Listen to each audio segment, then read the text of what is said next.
Hi viewers, চৈতালির গল্প স্বল্পে আপনাদের সকলকে স্বাগত।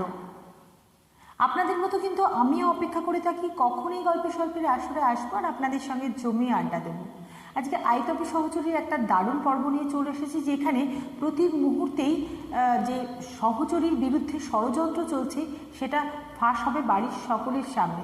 কিন্তু কিভাবে ফাঁস হবে সেটা জানার জন্য প্রথম থেকে শেষ পর্যন্ত অবশ্যই সাথে থাকুন, আর ভালো লাগলে পাশে থাকা বেল আইকনটি প্রেস করে সাবস্ক্রাইব করে নিন, কারণ সাবস্ক্রাইব করাটা জরুরি অল নোটিফিকেশান পৌঁছানোর জন্য। কেমন লাগছে অবশ্যই কমেন্ট করে জানান, আপনাদের প্রত্যেকটা কমেন্টটা কিন্তু আমার উৎসাহ বাড়ায়। তাই আর দেরি না করে শুরু করে দিই।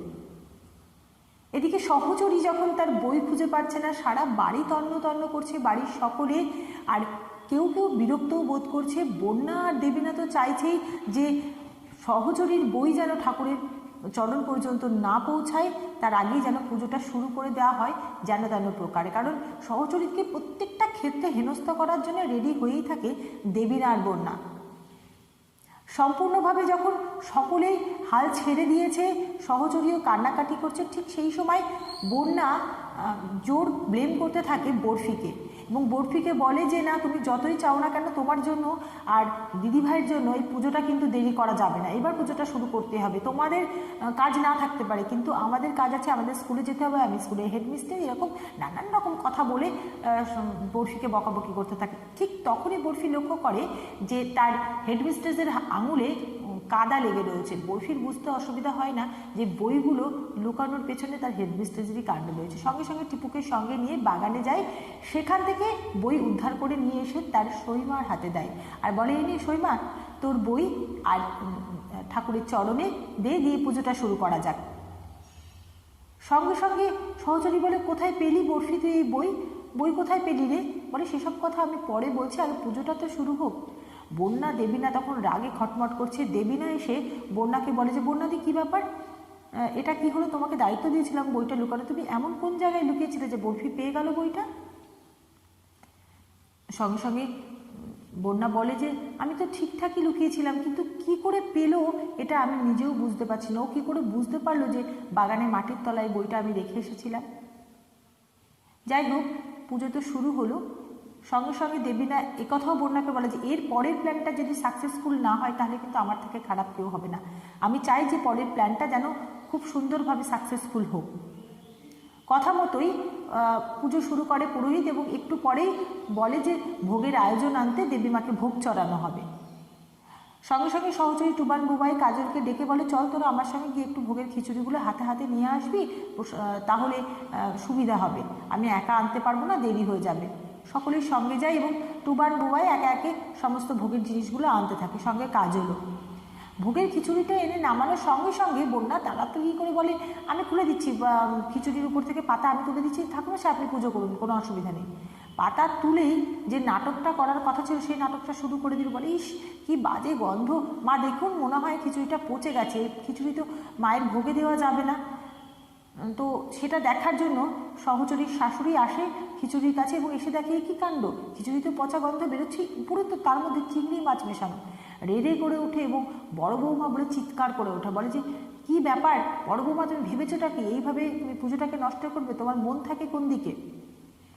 বাড়ির আর সকলেই বলে যে আসলে কলেজ করে মাথাটাই খারাপ হয়ে গেছে, যে বাড়ির কোনো কাজে মন নেই, এটা কি করে করতে পারে বড় বৌদি? সকলেই বলে, কিন্তু টুবান বুবাই বলে, না, এটা তো কখনো বড় বৌদির কাজ হতে পারে না, কারণ প্রত্যেকটা পুজোর কাজ বড় বৌদি নিষ্ঠা করে করে, তাহলে এটা বড় বৌদি কখনো করতে পারবে না। সরস্বতী মায়ের পুজোতে তো নয়, কোনো পুজোতেই নয়।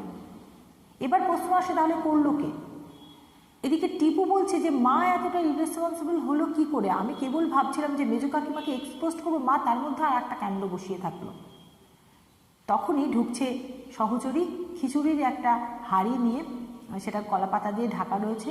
সঙ্গে সঙ্গে বসে রয়েছে, শান্তকুমার আপনার মা আসছে, আপনি বলছিলেন না যে আপনার মা এটা কী করে করতে পারে, দেখুন আপনার মা আসছে। হাঁড়ি প্রসাদের মানে খিচুড়ির হাঁড়ি নিয়ে এসে নামায়, বা ঠাকুরমশাইকে বলে, দেখুন ঠাকুরমশাই এটা শুরু করুন, এইটাই হলো ভোগের খিচুড়ি। সকলে অবাক হয়ে যায়, তাহলে এই খিচুড়িটা কিসের? তখন সহচরী বলতে থাকে যে আমাকে ভাগ্যিস ধিঙ্গি সাবধান করেছিল যে আমার বিরুদ্ধে নিশ্চয়ই আবারও ষড়যন্ত্র করবে বাড়ির যারা আমাকে চায় না, তাই আমি ভোগের খিচুড়ি রান্না করে ভোরবেলাতেই ঠাকুর ঘরে খিচুড়ি থেকে প্রসাদ থেকে শুরু করে সমস্ত কিছু ঠাকুর ঘরে রেখে এসেছিলাম। আর রান্নাঘরে যেগুলো ছিল সেগুলো হোম ডেলিভারিতে আনা খিচুড়ি, এবং সেই খিচুড়ি বাইরে থাকার জন্য নষ্ট হয়ে গেছে, আর ওই খিচুড়িতেই চিংড়ি মাছ মেশানো হয়েছে। বরফি এবার বলতে শুরু করে আসলে চিংড়ি মাছ তো বাড়িতে চাষ হয় না, তাহলে চিংড়ি মাছ ভাজাটা বাইরে থেকে এসেছে, আর যদি বাড়িতেই ভাজা হতো তাহলে বাড়ি শুদ্ধ মহমা গন্ধ করতো এবং সকলেই বুঝতে পারতো যে বাড়িতে চিংড়ি মাছ ভাজা হচ্ছে, তাহলে সেটা যখন কেউ পায়নি তার মানে বাইরে থেকে এসছে। কিন্তু কথা হলো এটা যে বাড়ির সকলে যখন বাড়িতে ছিল তাহলে বাইরের কেউ এসেছিল বাড়িতে দেখা করতে, কিংবা কেউ একজন গেছিলো, তাহলে কে এসেছিল? এসেছিল হেডমিস্ট্রেসের বাপের বাড়ি থেকে একজন, যে কিনা হেডমিস্ট্রেসের জন্য শাড়ি নিয়ে এসেছিল। টুবার সঙ্গে সঙ্গে বলে হ্যাঁ একদম সত্যি কথা। সঙ্গে সঙ্গে বন্যা বলে এটা কি বলছো তোমরা, আমার দিকে কেন আঙুল তুলছো? আমি এসব কিচ্ছু করিনি, আমি এসব কিচ্ছু জানি না। সঙ্গে সঙ্গে বরফি গিয়ে বলে তাহলে মালাইকারি শাড়িটা তো আমাকে এবার শুকতেই হয়। সঙ্গে সঙ্গে ওই শাড়িটা হেডমিস্ট্রেসের পরা ওই শাড়িটা শুকে বলে ইস হেডমিস্ট্রেস কি গন্ধ বেরোচ্ছে, আসতে গন্ধ বেরোচ্ছে চিংড়ি মাছের শাড়িটা দিয়ে। সঙ্গে সঙ্গে পলাকে ডেকেও বলে যে আমি একা শুকলে তো হবে না, আপনিও শুকুন, দেখুন দেখুন কেমন গন্ধ বেরোচ্ছে। পলা শুকেও দেখে হ্যাঁ চিংড়ি মাছের তো একটা গন্ধ রয়েছে, তার সঙ্গে আবার পারফিউম দিয়েছে। সকলেই বুঝতে অসুবিধা হয় না যে বন্যা সহচরীকে অপদস্থ করার জন্য এই কাণ্ডটি ঘটেছে। ততক্ষণে টিপু একটা ফোন এসেছিল, ফোনের কাজটা সেরে আবার এসে বলে যে পুজো তো এখন শুরু হবে না, আর পুজো শুরু হলেও দেবীনা পুজো করতে পারবে না। সকলে অবাক হয়ে যায়, এমনকি সমরেশ পর্যন্ত টিপুয়ে কি বলছে, কেন দেবীনা পুজো করতে পারবে না? বলে না আসলে ফোন এসেছিল ডাক্তারবাবুর, এক্ষুনি ওকে সিটি স্ক্যান করাতে নিয়ে যেতে হবে এই টাইমের মধ্যেই, না হলে কিন্তু আর হবে না। আর ওর মাথার মধ্যে যে টিউমারটা ডাক্তারবাবু আশঙ্কা করছেন বেড়ে উঠছে, সেটা যে কোনো মুহূর্তে ফেটে যেতে পারে, বাস্ট করতে পারে, তাই সে মৃত্যু পর্যন্ত হতে পারে। দেবীনা অবাক হয়ে যায়, এরকম কথা কি তার মামা বলবে? কিন্তু কারোর সামনে কিছু বলতেও পারে, কারণ সে তো অভিনয় করে গিয়েছে ব্রেন টিউমারে। এমনকি টিপু এটাও বলে আজও দুবার দেবীনা অজ্ঞান হয়ে গেছিল, তাহলে আমাদের আর দেরি করাটা ঠিক হবে না। কিন্তু দেবীনা সমরেশকে ছাড়া কিছুতেই যেতে চায় না। ওদিকে বরফি চাল করিয়ে তার ঠাকুমা শাশুড়িকে দিয়ে সমরেশকে দিব্যি কাটিয়ে নিল যে সে যেন এই পুজো ছেড়ে কোথাও না যায়, সে বাড়ির বড় ছেলে। তাই সমরেশ যেতে পারল না। টুবান বুবাই আর টিপু মিলে নিয়ে গেল দেবীনাকে স্ক্যান করাতে। ততক্ষণে দেবীনার মোবাইল নেবে সেই ব্যাগটা নিয়ে এসে দিল কে? বরফি। বরফি বলল আর একটু দেরি করবে না, এক্ষুনি যান, দুর্গা দুর্গা বলে এক্ষুনি বেরিয়ে যান, আপনার স্ক্যান করাটা ভীষণ দরকারি। কোনো কিছু আর না করতে পেরে দেবীনা যেতে বাধ্য হয় টিপুদের সঙ্গে, এবং গাড়ির ভিতরে গিয়ে ভাবতে থাকে যেতে যেতে যে এটা কী করলো, সে কি ভুল চাল চেলে ফেললো। তার মামার সঙ্গে তার কথা বলাটা একবার দরকারি, কারণ এরা যদি কোনো মতে ব্রেন টিউমারের কথাটা জানতে পারে বা রিপোর্টে আসে, তাহলে তো এরা বলছে আমাকে হাসপাতালে ভর্তি করে দেবে, সেটা তো আমার জন্য একদমই ঠিক হবে না। মেসেজ করতে যাবে মামাকে, দেখে যে ব্যাগের ভেতরে হাত দিয়ে ফোনটা নেই। ততক্ষণে তো বরফি ফোনটা সরিয়ে ফেলেছে এবং তার ভেতর থেকে সব রকম প্রুফ বের করার চেষ্টা শুরু করে দিয়েছে বরফি। টিপু হাসপাতালে নিয়ে পৌঁছায় দেবীনাকে। দেবীনা তখনও ভীষণ চিন্তিত, কিন্তু নার্সকে ডেকে বলে তাড়াতাড়ি স্ক্যান করান, আজকে তো ওনাকে স্ক্যান করাতেই হবে।